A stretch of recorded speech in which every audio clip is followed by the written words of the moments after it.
Hello दोस्तों, कैसे हो आप सब। आई होप आप होंगे बिल्कुल स्वस्थ मस्त और बिल्कुल दुरुस्त। तो आप सभी के इंडियन कोस्ट गार्ड के जीडीडीबी और यांत्रिक का एग्जाम बिल्कुल पास में आ चुका है। और आपके जो 10 नंबर की जनरल साइंस आती है वो बहुत इंपॉर्टेंट रोल प्ले करती है। आज मैं जो आपको 20 क्वेश्चंस कराने वाला हूँ, मेरे को एक्सपेक्टेशन है कि इस 20 में से आउट ऑफ कम से कम 6 से 7 क्वेश्चन तो आपको एग्जाम में देखने को मिल सकते हैं। इवन मैं आपको अपने टेलीग्राम पे कुछ पीडीएफ प्रोवाइड करा दूंगा, उसको आप प्रैक्टिस करके जाइएगा तो आपको 10 में से 10 पूरे क्वेश्चन आपको हमारी इसी क्लासेस से मिल जाएंगे। बात करते हैं सबसे पहले क्वेश्चंस की। Acid react with metal to form this salt and liberate. Acid जब कभी भी रिएक्ट करता है मेटल से तो कौन सी गैस निकलता है? हमेशा याद रखना, हाइड्रोजन गैस निकलती है। जैसे मैं आपको बताऊं HCl है, अगर HCl की आप Na से रिएक्शन कराएंगे तो आपको NaCl बनेगा और साथ में हाइड्रोजन गैस निकलेगी। ये आपको याद रखना, ये बहुत इंपॉर्टेंट क्वेश्चन है, अक्सर कर एग्जाम में पूछा जाता है। नेक्स्ट क्वेश्चन है, the weight of an object may be assigned by using Newton's law. आपसे कह रहा है कि वह कौन सा न्यूटन का नियम है जिसमें आपका वेट असाइन होता है। तो हम सभी लोग जानते हैं न्यूटन का जो पहला नियम होता है, जिस सॉरी न्यूटन का जो लॉ ऑफ ग्रेविटेशन होता है, आप लोगों ने शायद ये वाला फॉर्मूला भी पढ़ा होगा, Fg m1m2/r²। इसमें आपका वेट अक्सर कर काम करता है। तो लॉ ऑफ ग्रेविटेशन में जो है वो आपका वस्तु का भार निर्धारित किया जाता है।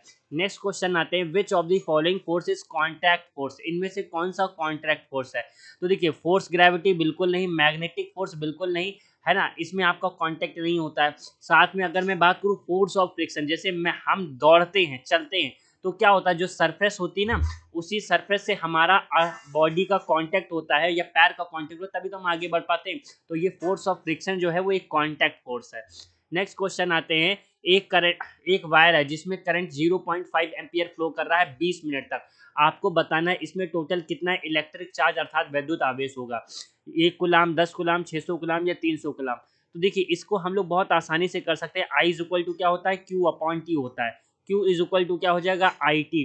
आई आपको कितना दिया हुआ है यहाँ पे 0.5 एम्पियर। टाइम दिया है 20 मिनट, इसको सेकंड में बना लो। सेकंड बनाने के लिए 60 से मल्टीप्लाई करोगे। अब 60 इंटू 20 करोगे 1200 आ जाएगा। 1200 इंटू 0.5 करोगे आपका कितना आ जाएगा, 600 गुलाम आ जाएगा। ऑप्शन नंबर यहाँ पे सी करेक्ट हो जाएगा। नेक्स्ट क्वेश्चन की तरफ बढ़ते हैं, द डिफरेंशिएशन इन आइसोटोप्स। जो आइसोटोप्स होते हैं उसमें क्या अलग होता है समस्थानिक में? देखो, समस्थानिक उसे कहते हैं जिनके एटॉमिक नंबर यानी परमाणु क्रमांक तो समान होते हैं, लेकिन परमाणु भार यानी एटॉमिक मास अलग होते हैं, मास नंबर अलग होते हैं। उसे हम लोग क्या बोलते हैं, हम लोग बोलते हैं समस्थानिक। फॉर एग्जाम्पल अगर मैं बताऊं, जैसे हाइड्रोजन के 3 समस्थानिक होते हैं, 1h1, 1h2, 1h3। तो देखिए, एटॉमिक नंबर तो सेम है लेकिन एटॉमिक मास यानी मास नंबर अलग अलग होते हैं।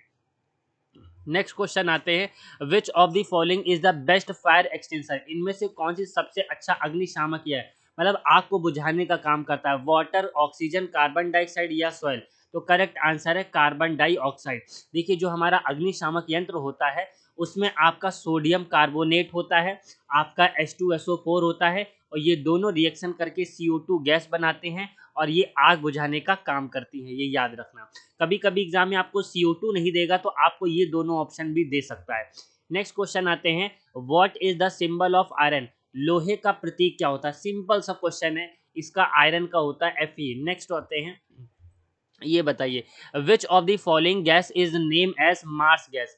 कौन सी गैस को मार्स गैस कहते हैं? तो मीथेन एक मार्स गैस है और ये हमेशा दलदली स्थानों पे पाई जाती है और ये बहुत ज़्यादा एक्सप्लोजिव गैस होती है। नेक्स्ट क्वेश्चन आते हैं, what is the chemical name of vitamin E. आपसे क्वेश्चन पूछे विटामिन ई का केमिकल नेम क्या होता है? तो टोकेफेरॉल होता है। देखो, मैंने आपको सारे विटामिन को याद करने की एक शॉर्ट ट्रिक बताई है। आप एक ट्रिक याद कर लो, रथ एक ट्रॉफी। क्या याद कर लो? रथ एक ट्रॉफी। सारे विटामिन की नेम याद हो जाएंगे। विटामिन ए का नाम जो होता है वो रा से शुरू होता है, इसे रेटिनॉल कहते हैं। विटामिन बी का नाम था से शुरू होता है, इसे थायामीन कहते हैं। विटामिन सी का नाम ई से शुरू होता है, इसको एस्कॉर्बिक एसिड कहते हैं।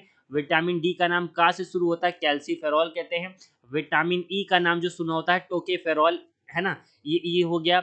और आपका विटामिन के का नाम फा से शुरू होता है, उसको फिबिकेनॉल बोलते हैं। तो अगर आप पहले ये ट्रिक याद कर लोगे तो पहला लेटर आपको याद रखना है, आपको सारे आंसर आसानी से मिल जाएंगे।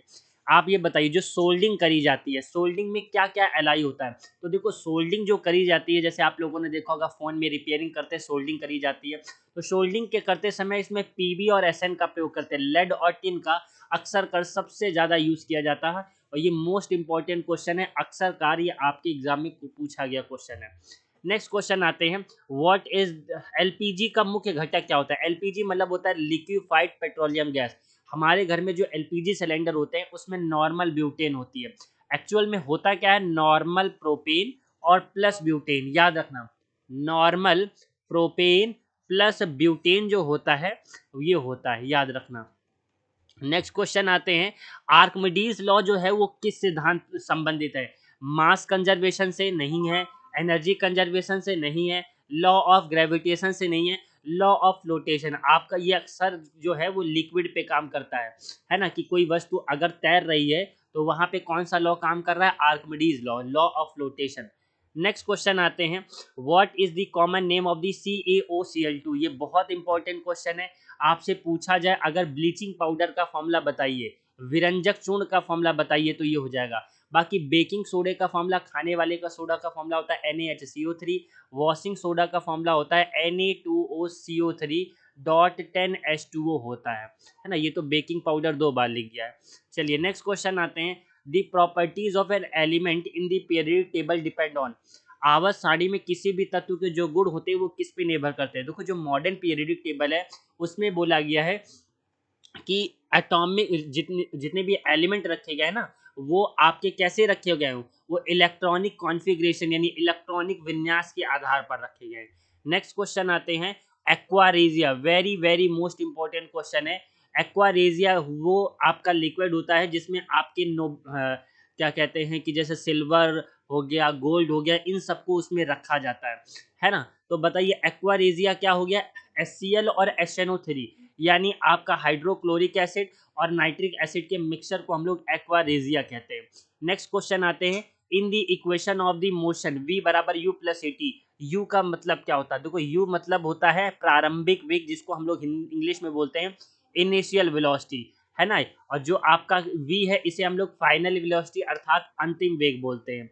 A फॉर एक्सेलरेशन होता है, T फॉर टाइम होता है, इसलिए ऑप्शन नंबर यहाँ पे A सही हो जाएगा। नेक्स्ट क्वेश्चन आते हैं, the momentum of a body of mass. अच्छा मास दे रखा है आपको 200 ग्राम, काइनेटिक एनर्जी आपको दे रखी है कितनी? 10 जूल। आपसे बोला है मोमेंटम बताओ, मोमेंटम बताना। देखो K इज इक्वल टू क्या होता है? हाफ mv² होता है कि नहीं होता है? अब यहाँ पे ये 10 दिया है, ये 1/2 दिया है, m की वैल्यू 200 ग्राम दी है। अगर आप इसे किलोग्राम में बदलना चाहते हैं तो आपका 0.2 हो जाएगा, ठीक है।